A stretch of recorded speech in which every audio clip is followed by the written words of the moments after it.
परमात्मा ने कहा कि जो मंत्र आप जाप करते हो ये वेद में या गीता में प्रमाणित है कहीं पर?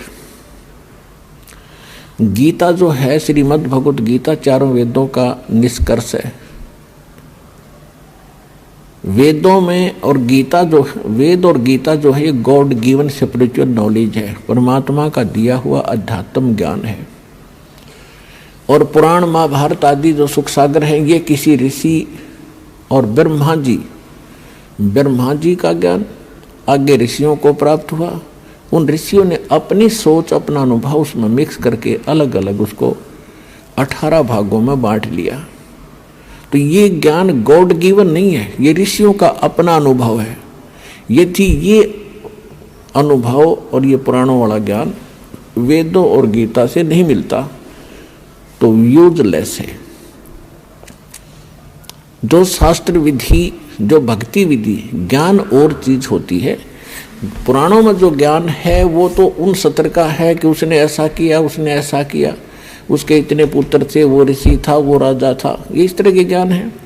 और जहाँ भक्ति और के मंत्र हैं, भक्ति की साधना की विधि है, तो वो किसी ऋषि विशेष की है। यदि वेदों और गीता से नहीं मिलती तो वो इनकम्प्लीट है, अधूरी है, मनमाना आचरण है।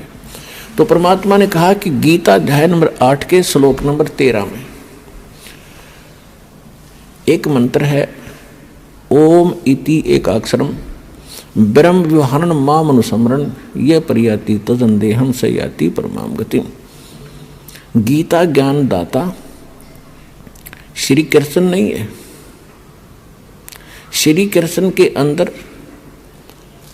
वो ब्रह्म बोल रहा है, ब्रह्म। अब ब्रह्म कौन है? क्योंकि पुण्यात्मा आप तो एक सीधे से बालक हो, स्टूडेंट हो, और जिन टीचरों के पास आप पढ़ कर आए हो उनको कह नहीं बता था, सिर पैर नहीं बता रखा भक्ति का। गीता अध्याय नंबर 15 के श्लोक नंबर 1 में बताया है कि उल्टा लटका हुआ संसार रूपी वृक्ष जानो, जिसकी ऊपर को जड़ है वो तो परम अक्षर ब्रह्म है, परम देव पुरुष है, जो सबके आधार हैं, सबके पालन करता। क्योंकि पूरे वृक्ष को जड़ से ही, मूल से आहार प्राप्त होता है, उसकी खुराक मिलती है, जिससे वो प्रफुल्लित होता है। तो ऊपर को जड़ है वो तो पूर्ण परमात्मा है, और नीचे को शाखा है। और जो संत इस उल्टे लटके हुए संसार रूपी वृक्ष के सभी विभाग बता देता है, स वेदविद। तो ये 600 वर्ष पहले परमात्मा ने स्वयं ये लीला की थी, एक सतगुरु की, एक तत्वदर्शी संत की। उन्होंने 600 वर्ष पहले कहा था अक्षर पुरुष एक पेड़ है, सर पुरुष वा की डार। सर पुरुष कहते हैं ज्योत निरंजन काल को, ब्रह्म को। अक्षर पुरुष कहो या अक्षर ब्रह्म कहो, सर पुरुष कहो, सर ब्रह्म कहो, तो अक्षर पुरुष एक पेड़ है, सर पुरुष यानी ज्योत निरंजन वा की डार, और तीनों देवा, रजगुण ब्रह्मा, सतगुण विष्णु, तम गुण शिव जी, तीनों देवा शाखा है, और फिर पात रूप संसार। अब मूल कौन है? वो जड़ कौन है? अब परमात्मा यहाँ ऑप्शन छोड़ गए। वैसे तो उन्होंने जगह जगह कहा कि हम ही अलखला हैं, कुतुब गोस और पीर, गरीबदास खालिक धनी हमारा नाम कबीर। लेकिन यहाँ इस दास के लिए छोड़ दिया, बताने के लिए कि जड़ कौन है? वो परम अक्षर ब्रह्म है। उसका प्रमाण कहाँ है? गीता अध्याय नंबर 15 के श्लोक नंबर 16 और 17 में 3 पुरुष हैं, 16 में 2 पुरुष। गीता अध्याय नंबर 15 के श्लोक नंबर 16 में 2 पुरुष है, सरपुरुष और अक्षर पुरुष। और ये दोनों नाशवान, और इनके अंतर्गत जितने प्राणी आते हैं वो सारे नाशवान। जीवात्मा तो किसी की भी नहीं मरती, हो तो विषय अलग है।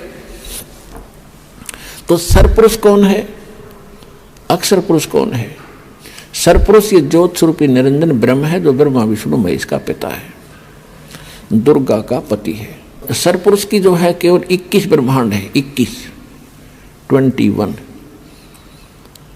और इसके बाद जो अक्षर पुरुष है, सरपुरुष के यानी ब्रह्म के 21 ब्रह्मांड है, और अक्षर पुरुष जो है उसके 7 शंख ब्रह्मांड है।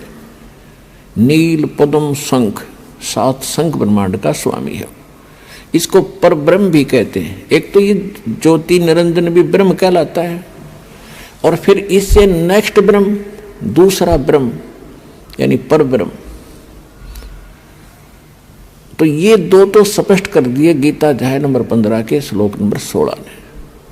अब गीता अध्याय नंबर 15 के श्लोक नंबर 17 में कहा कि उत्तम पुरुष तु अन्य परमात्मा इति उदाहरते है, यह लोकत्रयम् आविश्य विवर्ति अवैश्वर है। उत्तम पुरुष यानी श्रेष्ठ परमात्मा पुरुषोत्तम, वो पुरुषोत्तम तो कोई और है, सरपुरुष और अक्षर पुरुष से हटकर है और उसी को परमात्मा कहा जाता है, और जो तीनों लोकों में प्रवेश करके सबका धारण पोषण करता है, वो है अविनाशी परमात्मा। अब वो तीसरे नंबर का परमात्मा उत्तम पुरुष पुरुषोत्तम कौन है, वो स्पष्ट करने के लिए थोड़ा सा और आपको पीछे से लाएंगे। गीता अध्याय नंबर 4 के श्लोक नंबर 34 में कहा है कि अर्जुन, यदि तूने पूर्ण परमात्मा के पाने की और भक्ति मार्ग को यथार्थ ढंग से जानना है तो तत्वदर्शी संतों के पास जा, वो तत्व ज्ञान रखते हैं।